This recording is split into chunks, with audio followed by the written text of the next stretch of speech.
Hello friends, ఎలా ఉన్నారు? అందరూ బాగున్నారా? ఈరోజు కుకింగ్తో స్టార్ట్ చేస్తున్నాను వీడియో. ఈరోజు ఇంట్లో కూరగాయలు ఏం లేవు, అయితే రాజ్మా ఉంది. మా వారు ఎప్పుడో తీసుకొచ్చారు.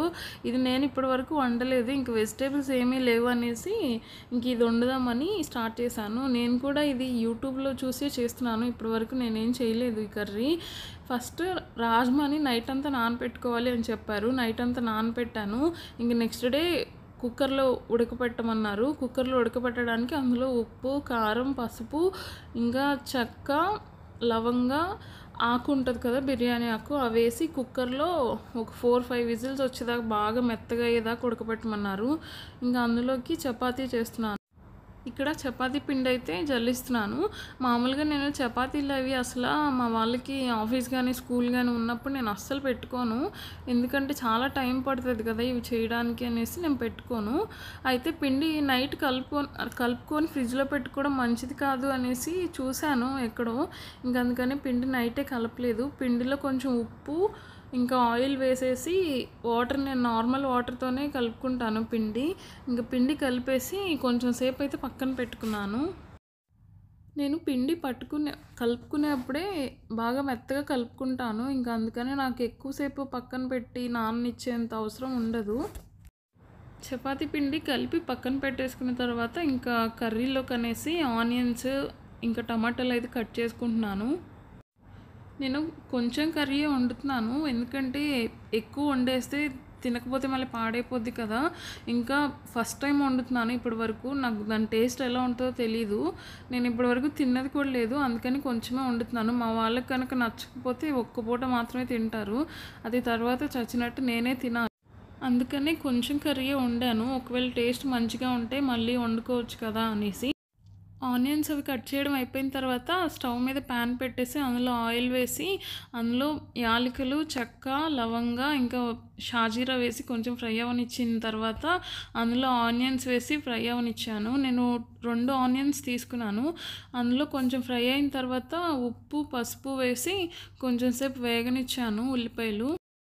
ఈ ఉల్లిపాయలు వేగేలోపు నేను ఇందాక టమాటాలు కట్ చేసుకున్నాను కదా, ఆ టమాటాలు అయితే మిక్సీ పట్టుకున్నాను.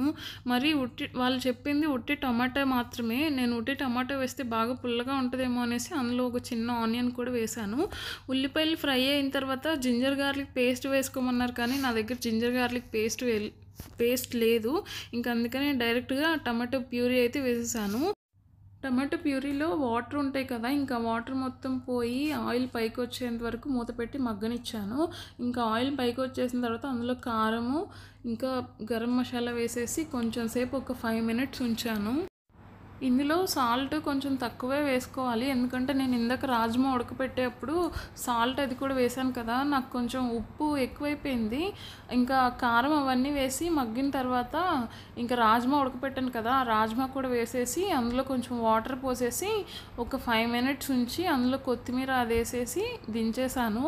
కర్రీ అయితే నాకు చాలా బాగా నచ్చింది. ఓన్లీ చపాతీలోకే కాదు, రైస్లో కూడా తినొచ్చు. నాకు చపాతీలో కంటే కూడా నాకు రైస్లోకే బాగా అనిపించింది. అయితే రాజ్మా నైట్ అంతా నానబెట్టినా కానీ నాకు ఉడకడానికి చాలా టైం పట్టింది. అది ఉడికి పట్టుకుంటే బాగా మెత్తగా ఉండాలి, అంతలా ఉడికేదానికి నాకు చాలా టైం పట్టేసింది. నేను ఇంకా తర్వాత వీడియో ఏం షూట్ చేయలేదు. ఇంకా మధ్యాహ్నం స్నానాలు అవన్నీ అయిపోయి ఫుడ్ అదంతా తినేసి ఇంకా వాషింగ్ మిషన్లో బట్టలు అయితే వేస్తున్నాను. నేను ఈ మధ్య 2 రోజులకు ఒకసారి వేస్తున్నా అని చెప్పాను కదా, బట్టలు అయితే కొన్నిసార్లు 2 ట్రిప్పులు కూడా వస్తున్నాయి.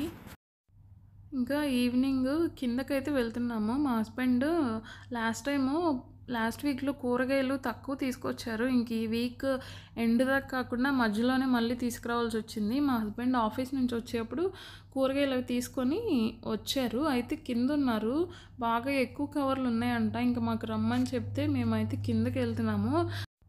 హాస్ని ఈరోజు థమ్స్అప్ మీద థమ్స్అప్ ఇస్తుంది, ఏం కథో ఏమో మరి, భలే హ్యాపీగా ఉంది. ఈరోజు కిందకి వెళ్ళొచ్చింది, నేను లేకుండా కింద చాలాసేపు ఆడుకొని వచ్చింది. ఇంకా కిందకైతే వచ్చాము. ఎప్పుడు ఇక్కడ 2-3 ట్రాలీస్ ఉంటాయి, మధ్య ట్రాలీస్ అసలు కనిపించట్లేదు. ఒకవేళ ట్రాలీస్ ఉంటే అందులో పెట్టుకొని వచ్చేసేవాళ్ళు. మేము కిందకు వచ్చేసరికి మా ఆయన రోడ్డు అది దాటుకొని వచ్చేస్తున్నారు కూడా మేము వెళ్ళేసరికి. ఇది మా బిల్డింగ్ బయట సైడా చెప్పాను కదా, మా బిల్డింగ్‌కి పక్కనే హైవే ఉంటదనేసి. అదే హైవే వెహికల్స్ వెళ్తున్నాయి కదా! ఇంకా మా వారి దగ్గర ఉన్న కవర్లు అవి తీసుకొని ఇంక పైకైతే వచ్చేసాము. వెజిటబుల్స్ అవి తీసుకొచ్చారు. హాసినికి మ్యాంగో జ్యూస్ అంటే ఇష్టమనేసి ఈ మధ్య ఒక 2, 3 టైమ్స్ నుంచేమో తీసుకొస్తున్నారు. ఇక హాసిని అప్పుడైతే తాగుతుంది. మళ్ళీ ఇంకొకసారి థమ్స్ అప్ ఇస్తుంది. ఎందుకో మరి. ఈరోజు ఏంటో బాగా హ్యాపీ మూడ్‌లో ఉంది. ఇంక ఫుడ్ అదంతా తినేసిన తర్వాత ఇంకా గిన్నెలున్నాయి. ఈరోజు పొద్దున కానీ, మధ్యాహ్నం కానీ తోమలేదు. ఇంకా నైట్‌కి కూడా ఒకసారే కడిగేస్తున్నాను. ఇంకా గిన్నెలు అయితే చాలా గిన్నెలొచ్చినాయి. ఇంకా గిన్నెలు తోమేసిన తర్వాత ఇంకా స్టవ్ కూడా క్లీన్ చేస్తున్నాను. స్టవ్ పైన ఇంకా స్టవ్ వెనకాల చాలా అంటే చాలా జిడ్డుగా అయిపోయింది స్టవ్ మాత్రము. మా వారు ఈ స్టవ్ నేను ఇండియాలో ఉన్నప్పుడే తీసుకున్నారు. నాకింకా వేరే ఏ గ్లాస్‌ది తీసుకున్నా గానీ అంత కంఫర్ట్‌గా ఉండదేమో అవెన్‌ది అది తీసుకున్నా గానీ, ఈ స్టవ్ చాలా అంటే చాలా కంఫర్ట్‌గా ఉంటది. ఈ స్టీల్‌ది బాగా జిడ్డు పట్టి గట్టిగా రుద్దుకున్నా కానీ ఏమవ్వదు. మా అమ్మ వాళ్ళది గ్లాస్‌ది స్టవ్వు.